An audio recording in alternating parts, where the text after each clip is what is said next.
పరమశివుడు నాట్యం చేసే ఆనంద తాండవం భంగిమ ప్రపంచంలోని ప్రసిద్ధ భంగిమలలో ఒకటిగా కొనియాడుతూ ఉంటారు. అలా శివుడు ఆనంద తాండవం చేసిన ప్రదేశం, శివుడి ఆనంద తాండవాన్ని చూసి విష్ణువు పులకరించిన పుణ్యస్థలం. వైష్ణవ ఆలయం అనగానే శ్రీరంగం ఆలయం ఏ విధంగా అయితే స్మరిస్తుందో, శైవ భక్తులకు ఇప్పుడు చెప్పుకోబోయే ఆ ఆలయం స్మరణలోకి వస్తుంది. ఇంతకీ ఆ ఆలయం ఏంటి అనేగా మీ ప్రశ్న? అక్కడికే వస్తున్నాను. పరమేశ్వరుడికి చెందిన 5 పంచభూత క్షేత్రాలలో ఈ ఆలయం ఒకటి.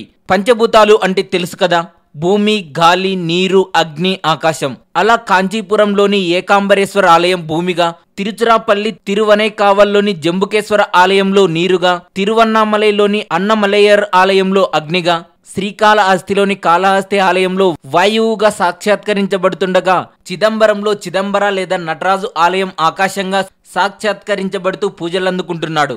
అందుకే ఈ ఆలయాన్ని శివుని ఆకాశ క్షేత్రంగా భక్తులు పరిగణిస్తారు.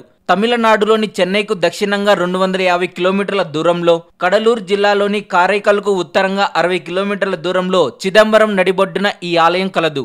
ఈ ఆలయం స్థల పురాణం ప్రకారం తిల్లై అడవులలో నివసించే మునులు మంత్రశాస్త్రం ప్రాముఖ్యతను తెలుసుకొని దేవుడిని కొన్ని మంత్రాలు మరియు క్రతువులు చేసి నియంత్రించవచ్చని భావిస్తారు.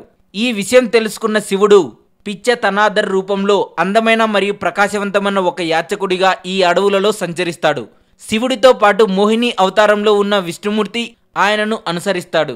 మునులు మరియు వారి భార్యలు ఎంతో ప్రకాశవంతమైన పిచ్చ తనాదర్ రూపంలో ఉన్న యాచకుడిని మరియు అందమైన అతని సహవాసిని చూసి ముగ్ధులైపోతారు. తమ భార్యలు వారిని చూసి ఆనందపడటంతో మునులు ఆగ్రహానికి గురవుతారు. తమకు తెలిసిన మంత్ర విద్యలతో క్రతువులను ఆచరించి వారిపై సర్పాలను ప్రయోగిస్తారు. యాచకుడిగా వచ్చిన శివుడు ఆ సర్పాలను తన మెడకు, నడుముకు ఆభరణాలుగా ధరిస్తాడు. మళ్లీ క్రతువులను ఆచరించి భయంకరమైన పెద్ద పులిని ఆమంత్రించగా పులిని చీల్చి ఆ పులి చర్మాన్ని నడుం చుట్టూ ధరిస్తాడు శివుడు.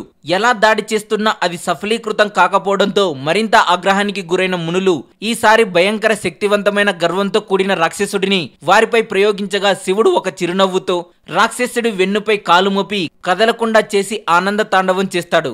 ఆ తర్వాత తన నిజ స్వరూపాన్ని మునులకు తెలియజేస్తాడు. శివుణ్ణి చూసిన మునులు భగవంతుడిని మంత్రాలు మరియు క్రతువులతో నియంత్రించలేమని తమ తప్పుకు క్షమాపణ కోరతారు. తమిళనాడులో ఎన్నో శివాలయాలను నిర్మించిన పల్లవ చోళరాజులే ఈ ఆలయ నిర్మాణం మరియు నిర్మాణ రూపకల్పన చేసినట్లు స్థానికులు చెబుతున్నారు.